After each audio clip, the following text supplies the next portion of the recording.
Assalamualaikum warahmatullahi wabarakatuh. Jumpa lagi dengan Ibu Wita. Kali ini kita akan melanjutkan pembahasan soal kita, yaitu soal ujian sekolah tahun pelajaran 2019-2020. Soal nomor 31. Prinsip utama dari pembangunan berkelanjutan adalah A. Menerapkan prinsip ekonomi pada kegiatan industri. B. Mengelola sumber daya alam untuk masa kini saja. C. Mengelola sumber daya alam untuk masa kini dan masa depan. D. Memanfaatkan teknologi canggih dalam mengelola sumber daya alam. Dan E. Menjual sumber daya alam ke pihak asing. Pada soal ditanyakan pembangunan berkelanjutan. Yang menunjukkan pembangunan berkelanjutan adalah yang berkaitan dengan masa kini dan masa depan, bagian C. Maka jawabannya adalah yang C. Soal berikutnya. Pengolahan kembali barang-barang bekas tak terpakai agar menjadi barang pakai dinamakan. Pengolahan kembali ini sering disebut atau dikenal dengan istilah 3R. Yang A. Reuse, atau dikenal dengan istilah menggunakan kembali. B. Reduce, yaitu mengurangi sampah atau menggunakan bahan yang ramah lingkungan. C. Recycle, yaitu daur ulang. Maka jawaban yang paling tepat adalah yang C. Soal berikutnya. Peta yang digunakan untuk perencanaan pembangunan kawasan industri adalah A. Peta jaringan jalan, peta tata guna lahan, peta persebaran pemukiman. B.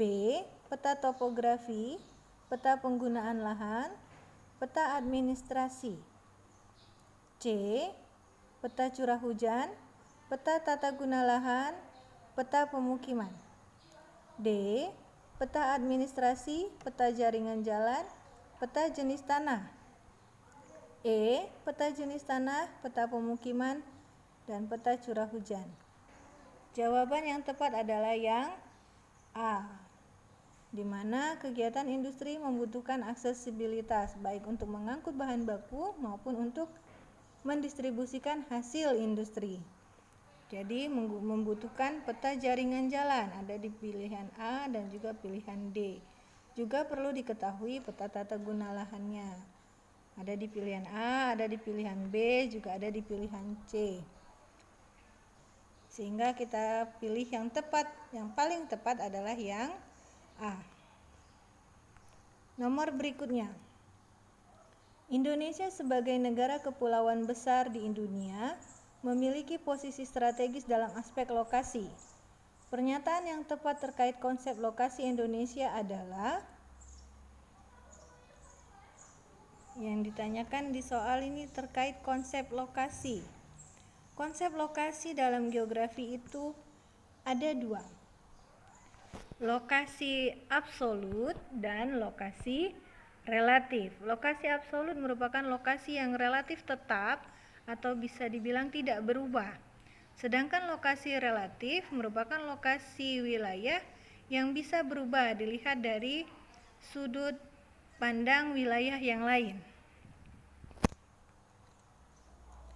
Untuk lokasi absolut itu dapat dilihat maupun lokasi relatif ya, dapat dilihat dari letak astronomis, juga dilihat dari letak geografis dan letak geologis.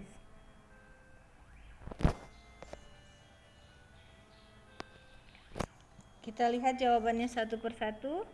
Lokasi astronomis Indonesia menyebabkan terbentuknya angin muson. Ini kaitannya ke gerak semu matahari, musim, iklim. Yang B, lokasi geografis Indonesia menjadi pusat lalu lintas perdagangan dan percampuran budaya. Kaitannya ke letak Indonesia yang berada di antara dua benua dan dua samudra.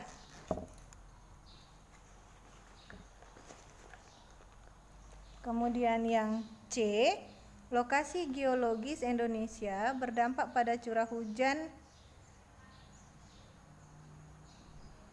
yang tinggi. Ini kaitannya ke tidak tepat nak ya, lokasi geologis. Geologis itu menunjukkan lapisan batuan. Sehingga dampaknya bukan ke curah hujan yang tinggi, tapi ke terjadinya gempa atau keadaan atau keberadaan gunung api. Yang D, lokasi astronomis Indonesia berkaitan dengan fenomena gempa tektonik.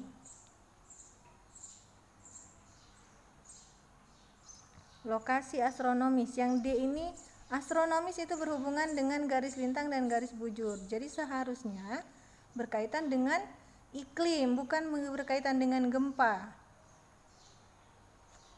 Kemudian yang E, lokasi geografis Indonesia berada di antara benua Eropa dan benua Australia. Ini pun salah. Indonesia ada di antara Asia dan Australia. Maka jawaban yang tepat adalah yang B. Soal berikutnya. Nomor 35. Barang tambang batu gamping digunakan untuk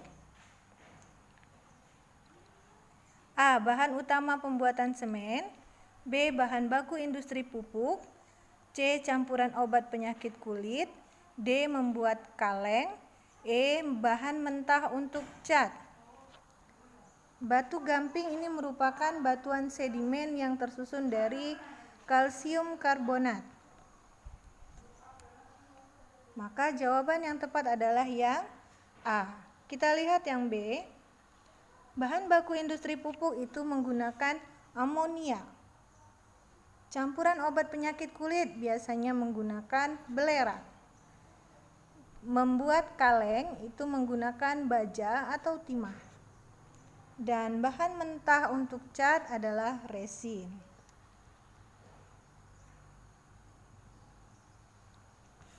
Soal berikutnya. Pola aliran sungai yang cenderung berkembang di daerah lipatan pegunungan adalah, jawaban yang tepat yang mana? A. Dendritik, B. Rektanguler, C. Trellis, D. Delta, dan E. Anular. Di daerah lipatan pegunungan, jawabannya adalah yang C. Bisa dilihat gambarnya. Ini gambar pola aliran sungainya. Sedangkan yang A, dendritik, ini pola aliran sungai yang umumnya terbentuk di daerah relatif datar, sehingga banyak cabangnya atau biasa disebut polanya seperti ranting atau akar pohon. Bisa dilihat gambarnya di pojok kiri bawah. Sedangkan yang B, rektanguler, ini sungai yang biasanya terbentuk di daerah patahan, sehingga membentuk sudut 90 derajat. Kita perhatikan gambarnya. D. Delta. Delta itu bukan merupakan pola aliran sungai, melainkan endapan yang terbentuk di muara sungai. E. Anular. Anular ini pola aliran sungai yang terbentuk di sekitar dataran tinggi. Bisa dilihat gambarnya.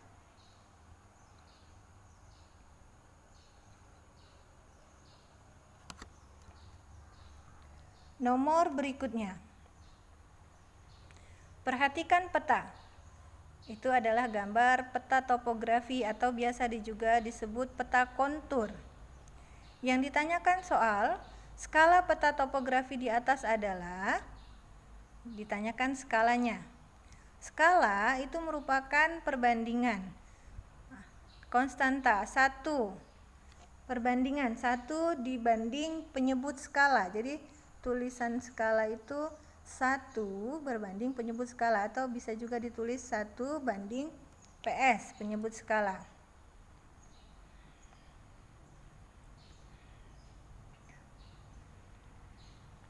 Jawabannya yang A, 1/400.000. Bagaimana cara menghitungnya? Penyebut skala itu bisa dicari dengan cara menghitung atau mengalihkan antara kontur interval dikali 2000, atau bisa ditulis seperti ini. Penyebut skala sama dengan CI dikali 2000. CI itu adalah kontur interval. Berapa kontur intervalnya?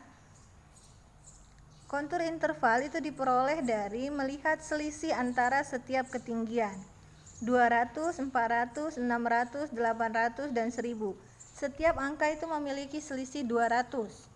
Dari 200 ke 400 selisihnya 200. 400 ke 600 selisih 200. 600 ke 800 selisih 200. Demikian juga 800 ke 1000. Selisihnya 200. Maka CI-nya 200. 200 dikali 2000 sama dengan 400.000. Itulah jawabannya, yang didapat adalah yang A. Jadi kontur intervalnya tadi 200. Nomor berikutnya, ketahanan pangan dan industri Nusantara perlu dijaga agar kesejahteraan masyarakat terus meningkat. Pemanfaatan biodiversitas Indonesia di bawah ini yang tidak tepat untuk menunjang ketahanan pangan dan industri adalah biodiversitas itu adalah keragaman hayati. Jadi variasi yang ada di kehidupan di muka bumi. Jadi keragaman hayati yang ada di Indonesia maksudnya. Pada soal ditanyakan yang tidak tepat. Jawabannya yang coba kita lihat. A, rumput laut untuk bahan dasar kosmetik. B, rotan untuk bahan kusen bangunan. C, kina untuk obat malaria. D, kayu ulin untuk fondasi rumah. E, kunyit untuk bumbu dapur dan obat.